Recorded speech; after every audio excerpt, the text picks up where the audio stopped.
2022 was the most eventful year in the world of football. Welcome, it's the football partisan here, ready to explore and analyze all things football.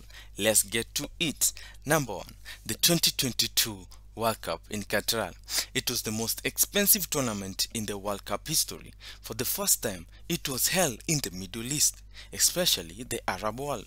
The World Cup came with all entertainment, the drama, the fight of Argentina and Netherlands, the action, the goals, all 172 in total, not forgetting Pape goals and hat-trick at the final, and my Allister remarkable form, the comedy, the Martinez reaction after getting the Golden Glove Award, the horror, Argentina losing their first game against Saudi Arabia, and finally a happy ending. The best team won. Argentina won. Personally, I see this was the best World Cup in all World Cup history. Wow, I just love this World Cup.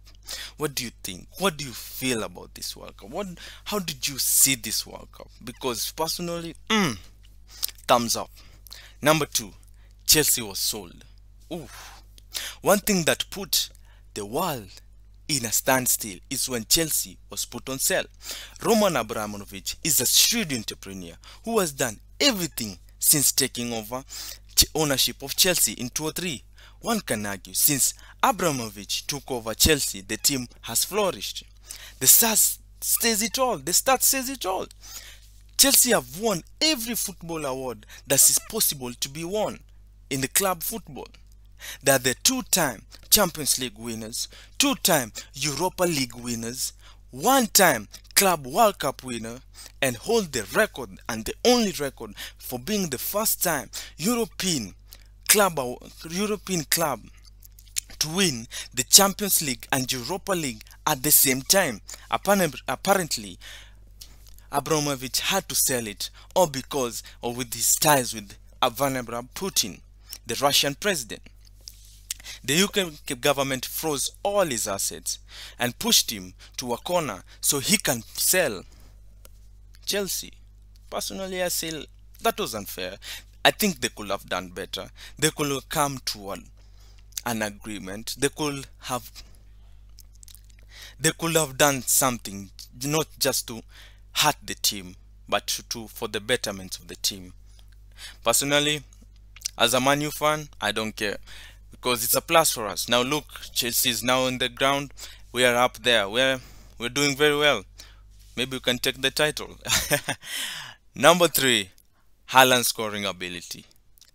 This guy scoring ability is on another level. Call him the cyborg of football. He scored 21 EPL goals in that year and was still number one for the European Golden Shoe Award. I think he's going to take the European Golden Shoe Award after the 2022-2023 season ends. I'm sure he's going to take it. What's your take? But is going to break a lot of records. I think it personally is going to break the EPL all-time scoring, and from 36 is going to bring it close to 40, or maybe even he can break Messi's record to 50. What do you think? Now that Man City have Haaland, is Haaland going to be the new generation of Messi and Ronaldo? Comment there in the section. Number four, Benzema coronation and Real getting the 14th goal. If France could have had this guy in the final, it could have been a different case. He helped Real lift the Champions League for 14th time and the 5th time silverware. And his 5th time silverware of Champions League. Wow, that was fantastic. He was crowned the king of football of that year. Plus, getting the Ballon d'Or to add to it. Personally, I see it was a great year for Benzema. If only France could have known better. If only France could have known better, he could have taken the World Cup for them.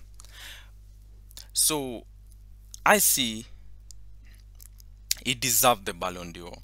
Even if Messi won the World Cup, I could have still given Benzema the Ballon d'Or. What do you think? If if the Ballon d'Or could have been given at the end of the year, who do you think could have won? Was it Messi or Benzema? Personally, Benzema. Number 4, the death of Pele. It was tragedy in football. We lost an icon, a legend. I say the greatest of all time. No one has ever won the World Cup 3 times. And to add to it, 1,000 goals to add to it. Personally, I see his records are matchable, unmatchable. His records cannot be broken. For who can come close to winning the World Cup 3 times? Even Mbappe wanted to win 2 times at least, but he didn't. So, do you think in this modern era somebody will come and break Pele's record? Personally, I don't know. I don't think so. I can put my money to it. I can put $1,000 and put it in a safe for 1,000 years. If somebody breaks that record, let's see. Yeah. Number 6, Messi completing football. From being a 7-time Ballon d'Or, 6-time European Golden Shoe Award winner, to having won a golden ball in the World Cup of 2014 without winning a World Cup was adding to his expansive award list. I mean, this guy has an Olympic gold medal and plus a Copa America. The only one thing missing was the World Cup. And him winning the World Cup, he completed football. What do you think? Now is Messi a GOAT? An all-time GOAT? The GOAT of all GOATs? Now that he has won World Cup? What do you think? Personally, I see, yeah, his records are matchable. You see, even Ronaldinho won everything, but one thing he doesn't have, the Olympic gold medal. Now this guy has an Olympic gold medal, has a Copa America, has a World Cup, has a Finalissima. He's done it all. He's the GOAT, hands down.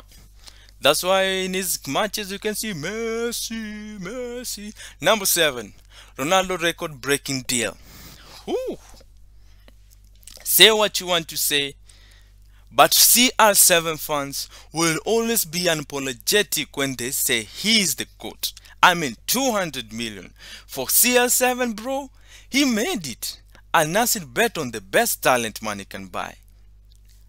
The stat says it all. Means scoring in 5 different World Cups. That means this guy has been in form for over 20 years. Okay, put that aside. He's the top scorer in the Champions League. All-time top scorer in the Champions League. Okay, put that aside. He is a 5-time Ballon d'Or winner. Okay, put that aside. He has won with Portugal the UEFA Nations League, the Europa League, Euro League, the Euro champions. Man, he's a 5-time Champions League winner. The stat says it all. The stat says it all. I call him the machine of football. Personally, it's a so expansive talk that I had to talk all about Ronaldo. Why it's a great move that Al Nassr bet on Ronaldo. And I have a whole topic on it. It's in my channel. Just look to it. Why Ronaldo being signed at Nassr was a big move.